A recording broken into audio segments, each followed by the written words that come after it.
Hey everyone. I wanted to get on here and answer some of the questions I got from last week. So I'm hoping I'm recording this on Sunday of week 3. And so I'm gonna, as soon as I'm done with it, I'll upload it. So I'm hoping you all catch this. I know some of y'all try to get a jump start to the week. I upload or open up all the discussion board and any new lectures I have on Sundays. So this one will go up a little bit later, but I'm hoping you all still get a chance to see it. Before I get going, I want to congratulate. We have a few members of the football team in our class, so I want to congratulate them. I particularly want to pay attention to Tyreek and Josh, who on defense they each contributed a couple tackles to the game, and Justin, who went 5 for 45 and a touchdown to help the Miners get their second win of the season. So congrats to all of you guys. So let's go ahead and get started. So I'm going to start from the most recent, or the last post, and kind of make my way forward. So Tyson asked about the formality of academic writing. That's something I kind of have a love-hate relationship with. I am aware that there are a lot of academics who they like to hear themselves sound really smart. So what they do is they're going to try to use complicated words that most times aren't necessary. And maybe there's some folks who just naturally write and talk that way, but I definitely know for sure there are plenty who do it because they think that's what you're supposed to do, and they are trying to kind of make themselves feel great. I am not always of that belief. I think you can find like a happy balance, right? Where you can definitely improve some of your language. I know a big part of my leap from undergrad to master's and master's to my PhD was using the synonym function on Word quite often, or even going to like synonym.com and trying to find out what other words I could use to convey the message I was trying to put across. And making sure it fit, because there's sometimes you'll find a synonym and people think it'll work because they never had to use that word before, they never encountered that word before. And so I was always making sure it was the right one to use. And there was a couple other ways that I improved my writing, and I wouldn't say just improve, because I think there are benefits to being more informal as opposed to being more formal, or being less academic in terms of more academic. But in terms of finding that balance between making sure that what I write is accessible, and by accessible I mean like as many people as possible can read it and understand it, is one, taking my work to like the writing lab, and two, showing it to other people, whether it's colleagues or mentors. They would give me feedback on my writing, and some folks would just like cross out a particular word or phrase that I was using. I think I used to use "in regards to," and I had a mentor who changed it to "with regard to." So I adopted that change, and usually it's often like a suggestion. It's not something you have to do. It's something that they're suggesting, but I thought it sounded better, and so I started using that in all my writing. So, and the other thing that I do or had to do because of graduate school that helped improve my writing was doing a whole lot more reading. That is just required in grad school. Also, real quick, and you might even hear her in some of my other videos. That's my dog playing with her toy right now. That's what you're hearing in the background. She's going crazy. But anyway, but yeah, as you read more content, you start seeing how other people use particular words and phrases, and you see what fits with your style of writing, and then you adopt it that way. So I don't get overwhelmed by thinking that within 8 weeks you have to dramatically change your writing, but I think there's small things that you can do to improve it. I think as we go through both of the textbooks, you can kind of pick up on some of the phrases that are being used and the way that they're being used, and maybe implement some of that into your own writing.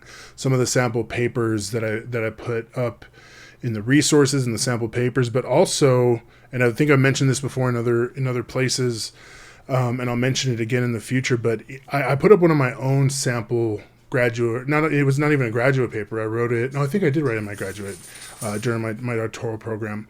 But it is the exact same format that we're using for our paper, where it is just the proposal. It's not a full academic paper. And I wrote it in my first year of my doctoral program. So I think that can give you a general idea of like where I was at when I was making that transition from a master's student to a PhD student. So hopefully that helps.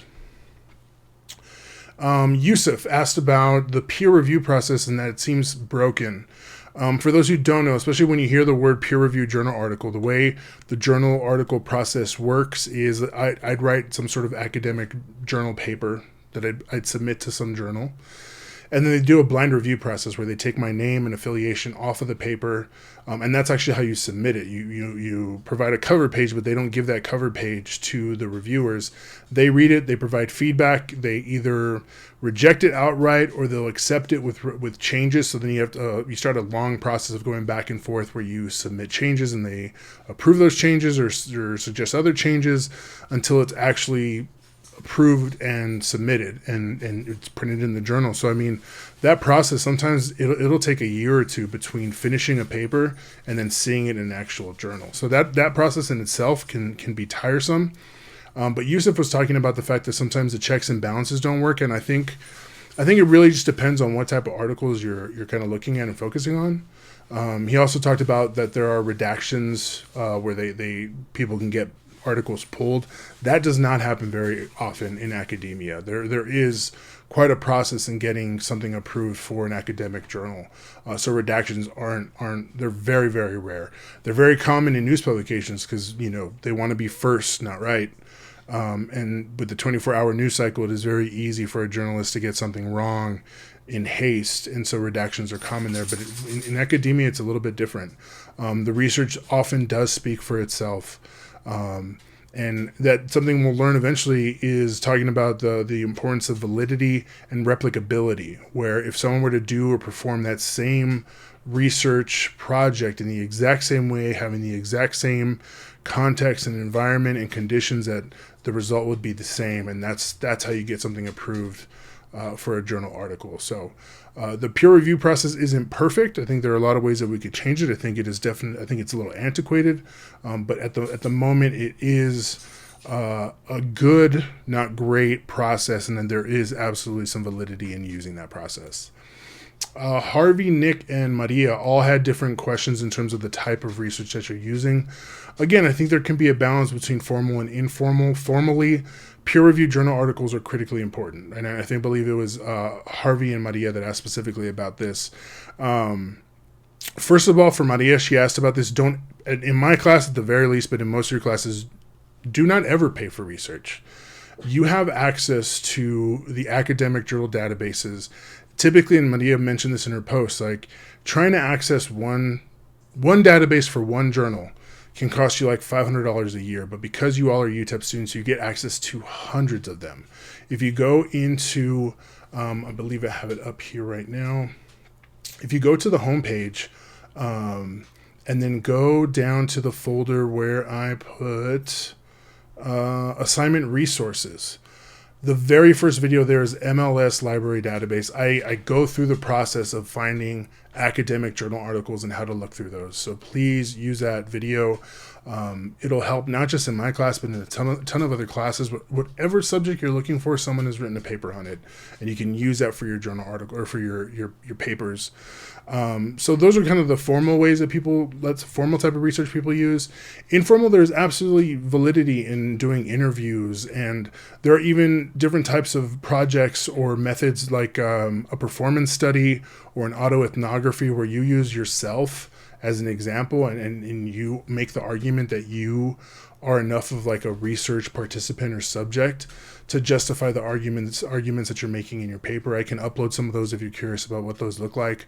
But there absolutely can be a balance between kind of formal and informal. I'm not saying to go out and use Wikipedia, but it is absolutely okay. And that's why in the requirements, I have a certain required number of sources that you have to use, but only some of those have to be academic journal articles. Brandon asked about how much of a math background you have to use. Look, I worked very hard in my life to avoid math. I used to be, when I was an undergrad, I started off as a business major, and then I quickly switched over to communication, loved it, fell in love with it. And I stay far, far away from research, from math. And so all my research is qualitative. I understand quantitative, and I very much am of the position that people should understand what reading quantitative research should look like, but it's definitely not for everybody. So no, you do not have to have a math background. I tried to use the certain chapters in the Whelan book to kind of give you some background and some understanding, and that's what I want you to have, is just an understanding. I don't need you to be able to replicate what he's talking about in that book, because that's not something that I would ever do. So no, you do not have to have a strong math background. I'm not expecting that in your paper. I don't expect it or ask you to write about it in your discussion boards. There are many researchers who have done very well completely avoiding math in their research. So you're fine. And last thing is and kind of going off of that question that Brandon had, is that in terms of your final paper, the research is completely and totally up to you on what kind of paper you want to write, what you want to specifically write about, what methods you want to use, what approach you want to use. All of that is completely and totally up to you. So I hope I answered your questions. If you liked this type of back and forth, I know it's hard to replicate what we could possibly have done in the classroom, but if you want to do this again, let me know in your next in your next discussion board for week 3. And I can, if you have any questions, essentially just put it at the end of your post, and I can do another one of these, so just let me know. But yeah, so I hope you enjoyed this, and if you have any other questions, just let me know.